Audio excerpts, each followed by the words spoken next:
दोस्तों आज बात करेंगे मोतियाबिंद ऑपरेशन से पहले क्या क्या सावधानियां बरतनी चाहिए। इसके पहले के वीडियो में आपको हमने बताया है मोतियाबिंद ऑपरेशन के बाद में क्या क्या सावधानियां बरतनी हैं या मोतियाबिंद ऑपरेशन के बाद में कैसे आपको परहेज रखनी चाहिए, उसके बारे में वीडियो बनाया है। तो इस वीडियो पर बहुत सारा प्यार बनाए रखने के लिए आपको तहे दिल से धन्यवाद। तो इसी के साथ में एक नए सीरीज़ को लेकर हाजिर हैं कि मोतियाबिंद ऑपरेशन से भी पहले कुछ प्रिकॉशन होते हैं, उसको भी फॉलो करना ज़रूरी होता है। यदि आप मोतियाबिंद ऑपरेशन से पहले प्रिकॉशन को फॉलो करेंगे तो आप बहुत फ़ायदे में रहेंगे और आपको कुछ परेशानियां मोतियाबिंद ऑपरेशन के बाद होती हैं, वह समस्याएं आपको झेलने को नहीं मिलेंगी। तो चलिए शुरू करते हैं। नमस्कार दोस्तों, मैं रविंद्र चौधरी, स्वागत है आपका हमारे यूट्यूब चैनल यूट्यूबर नेत्र में। दोस्तों आज हम बात करते हैं कि मोतियाबिंद ऑपरेशन से पहले क्या क्या सावधानियां बरतनी हैं। तो सबसे पहले आपको ये चेक कराना है कि आपको मोतियाबिंद का ग्रेड कितना है, यानी कि आपको मोतियाबिंद कितना ज़्यादा आपकी रोशनी को इफेक्ट डाल रहा है। क्या आपका मोतियाबिंद सर्जरी कराने योग्य हो गया है या नहीं हुआ है। हालांकि अभी पहले जैसा नहीं रह गया है कि मोतियाबिंद एकदम से मैच्योर हो जाए तभी सर्जरी होगी, क्योंकि अब क्या एक रूल आ गया है कि मोतियाबिंद जितना कच्चा उतना अच्छा, लेकिन कितना कच्चा इसको भी जानना थोड़ा ज़रूरी होता है। जब आपका जो चश्मे का पावर है उससे आपका विजन जितना मिल रहा हो, उस विजन से आपकी दैनिक प्रक्रिया ना हो पा रही है या दैनिक कार्य ना हो पा रहे हों, तो ऐसे कंडीशन में आपको सर्जरी के लिए प्लान करना चाहिए। दोस्तों मोतियाबिंद ऑपरेशन से पहले जो परहेज रखेंगे उसके 2-3 फ़ायदे आपको नज़र आते हैं। जैसे सबसे बड़ा फ़ायदा ये होता है कि यदि आप हैं कि मोतियाबिंद सर्जरी हमारा कराने योग्य हो गया है कि नहीं हुआ है, तो इससे आपको ये फ़ायदा होगा कि आपकी सर्जरी जो होगी, चाहे वैसा ICS हो, चाहे फेको हो, चाहे लेज़र हो, उसमें डिवाइडेशन करने में आसानी होती है। क्योंकि मोतियाबिंद पक जाने पर भी लेज़र द्वारा या फेको एमल्सिफिकेशन द्वारा करने में समस्या आती है। कि मोतियाबिंद ऑपरेशन से पहले यदि आपको कोई बीमारी है, जैसे शुगर हुआ, ब्लड प्रेशर हुआ, थायराइड हुआ या हार्ट की कोई समस्या है या अस्थमा या दमा है, तो ऐसे कंडीशन में आपको क्या करना है, ब्लड प्रेशर और शुगर को सबसे पहले कंट्रोल रखना है, यानी कि 150-90 से नीचे ही रहे तो ज़्यादा बेहतर होता है। इसके ऊपर यदि आपको ब्लड प्रेशर बना हुआ है कंटिन्यू, तो आपको अपने डॉक्टर से कंसल्ट करके उस दवा का यूज करते रहना है। जब आपका ब्लड प्रेशर हफ्ता दिन तक रेगुलर कंट्रोल में रहे तब आपको सर्जरी के लिए प्लान करना चाहिए या अपने आई डॉक्टर से अपॉइंटमेंट लेना चाहिए। दूसरा, यदि आपको शुगर है, डायबिटिक पेशेंट हैं, तो शुगर को भी आपको कंट्रोल रखना है, क्योंकि शुगर यदि आपका कंट्रोल नहीं होगा तो ऐसे में सर्जरी होना संभव नहीं हो पाता है। क्योंकि कुछ छोटे छोटे इंसिजन लगाए जाते हैं, इंसिजन लगाने में हीलिंग नहीं हो पाता है, ऐसे में आँख बैठने का डर होता है। तो शुगर को भी नियर अबाउट 200 से नीचे ही रहना चाहिए। यदि आप शुगर की दवाई ले रहे हैं, डायबिटीज़ है आपको, दवा उसका चल रहा है, तो उसको आप कंटिन्यू रखेंगे। जब आपका शुगर कंट्रोल में आ जाए, आपको ऑपरेशन से पहले अपने लेवल को चेक करा के पता करना है कि शुगर हमारा कंट्रोल में है या नहीं है। यदि कंट्रोल में है तब आप अपने आई डॉक्टर से अपॉइंटमेंट लेना चाहिए। कहने का मतलब दोस्तों ये है, आपको कोई भी बीमारी है, कुछ भी है, तो जो दवाई आपका चल रहा है, जो मेडिकेशन आप यूज़ कर रहे हैं, उसको आप कंटिन्यू रेगुलर यूज़ करते रहेंगे, अपने डॉक्टर के सलाह के अनुसार यूज़ करते रहेंगे। जो भी आपकी दवा चल रही है उस डॉक्टर को आप बोल सकते हैं कि हमें कैटरेक्ट की सर्जरी करानी है, क्या यह दवा यूज़ करके सर्जरी किया जा सकता है या नहीं किया जा सकता है। तो आपके डॉक्टर आपको गाइड करके बताएं आपको दवा बंद करनी है या नहीं करनी है। जनरली 99% केसेस में दवा कंटिन्यू रहती है। कुछ केसेस में जैसे हार्ट की कोई बीमारी है, तो ऐसे कंडीशन में कुछ दवाओं को 1-2 दिन के लिए डिले कर दिया जाता है या होल्ड कर दिया जा सकता है। यदि आप जा रहे हैं हॉस्पिटल में, तो आपको उस दिन क्या करना है कि अपने बाल को शैम्पू करके जाना है। यदि आप जेंट्स हैं तो दाढ़ी वगैरह यानी कि शेविंग आपको करके जाना है, क्योंकि 4 से 5 दिन के लिए आपको नहाने से मना कर दिया जाता है, अवॉइड करना होता है। दूसरा चीज़, आपको अपने हाथों के नाखून को भी छोटे रखने होते हैं, साफ़ करने होते हैं। इससे आपको काफ़ी बेनिफिट मिलेगा। और जो महिलाएं मेकअप का सामान यूज़ करती हैं, जैसे कॉस्मेटिक यूज़ करती हैं, तो सर्जरी वाले दिन आपको कॉस्मेटिक का यूज़ बिल्कुल भी नहीं करना है। जैसे कि काजल, सुरमा, बिंदी, ये सब सर्जरी वाले दिन आपको नहीं लगाना चाहिए। जिस दिन आपका अपॉइंटमेंट है उस दिन आपको हल्का नाश्ता करके भी जाना चाहिए।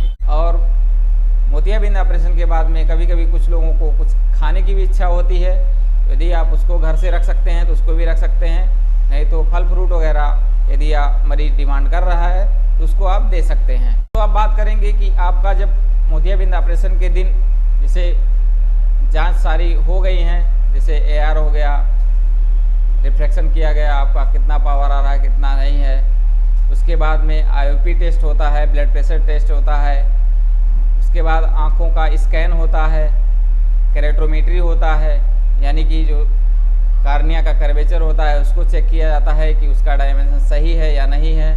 फिर उसके बाद IOL का पावर निकाला जाता है A स्कैन के द्वारा। ये सब गतिविधि होने के बाद में आपकी आंख में एक डायलेटर डाला जाता है, जो कि वो दवा डालने के बाद में आधे घंटे के लिए 15 मिनट के लिए आपकी आंखों को बंद करने के लिए बोला जाता है। जिस आंख की सर्जरी है उसी आंख में केवल डालते हैं। उसके बाद में आपको OT के ड्रेस में अंदर ले जाते हैं, बेड पे लिटाया जाता है।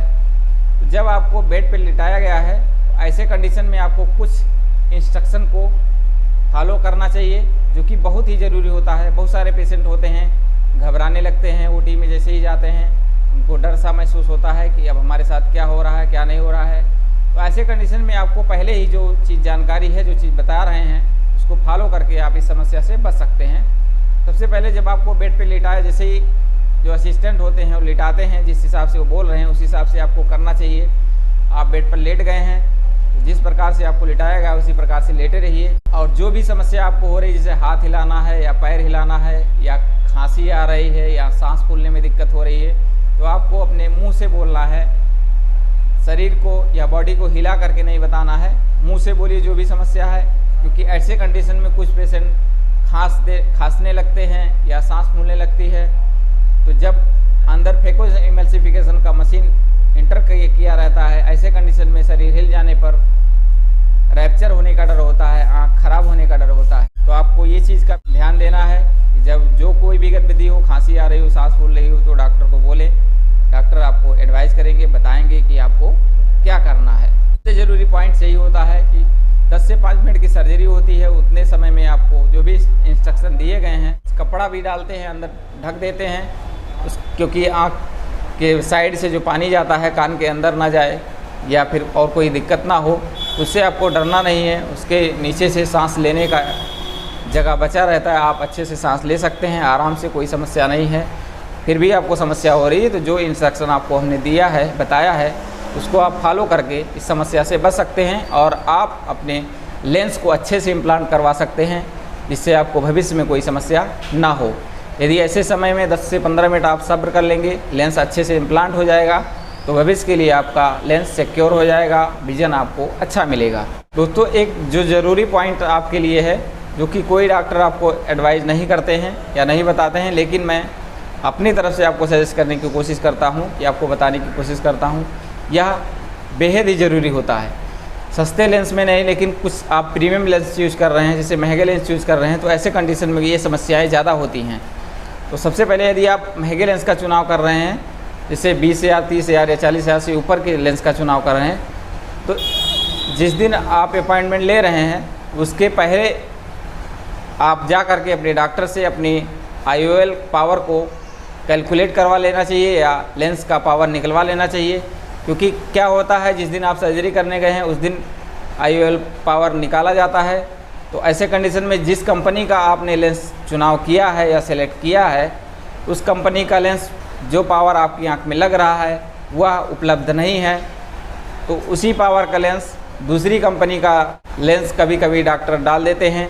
तो ऐसे में आपका नुकसान हो सकता है। इस चीज़ का विशेष ध्यान दे करके ऐसे कंडीशन का फ़ायदा आप उठा सकते हैं। कि सर्जरी आप मान लीजिए 14 तारीख को अपॉइंटमेंट है या 15 तारीख को है, तो उसके एक दिन पहले आपको अपने लेंस का कैलकुलेशन करा लेना चाहिए कि आपको किस नंबर का IOL लग रहा है या किस कंपनी का IOL हमको चाहिए। यदि उस डॉक्टर के पास में वह लेंस अवेलेबल होगा तो आपको जिस दिन अपॉइंटमेंट है उसी दिन बुलाएंगे। इन केस यदि वह लेंस उपलब्ध नहीं है तो आपको डेट दे देंगे कि फला डेट को आप आएंगे, तो आपका जो चूज़ किया हुआ लेंस है वह उपलब्ध हो जाएगा और आपकी आँख में इम्प्लांट कर दिया जाएगा। तो दोस्तों, ये वीडियो बताने का मेरा उद्देश्य नहीं है कि डॉक्टर लोग चीटिंग करते हैं, ऐसा बहुत कम ही होता है। लेकिन ये मोतियाबिंद ऑपरेशन से पहले आपके परहेज़ के तौर पे बताया जा रहा है कि आप इसको परहेज़ के तौर पे लीजिए, ना कि डाउट के केस में लीजिए। यदि आप इसको फॉलो करेंगे तो आपका ही फ़ायदा है और डॉक्टर का भी फ़ायदा है। दोस्तों, वीडियो पर अभी तक बने हैं, वीडियो को लाइक कर दीजिए। चैनल पर नए हैं तो रेड वाला बटन दबा दीजिए ताकि सब्सक्राइब हो जाए। बगल में बेल आइकन भी उसके बाद आ जाता है तो उसको भी प्रेस कर लीजिए। तो प्लीज़ वीडियो को देख करके पसंद आने पर चैनल को सब्सक्राइब भी कर लिया करिए। इससे हमें क्या होगा, थोड़ा सा मोटिवेशन मिल जाता है कि और भी कुछ वीडियो आपके सामने लाने के लिए हमें इनकरेज मिलता है, एनर्जी मिलती है। तो सब्सक्राइब करने में कोई बुराई नहीं है, कोई पैसा नहीं लगता है, तो सब्सक्राइब ज़रूर करें। वीडियो पसंद आने पर शेयर भी कर दिया करें। यह जानकारी लगभग सभी लोगों के लिए ज़रूरी होती है। तो इसी के साथ वीडियो को समाप्त करते हैं। धन्यवाद, नमस्कार, जय हिंद।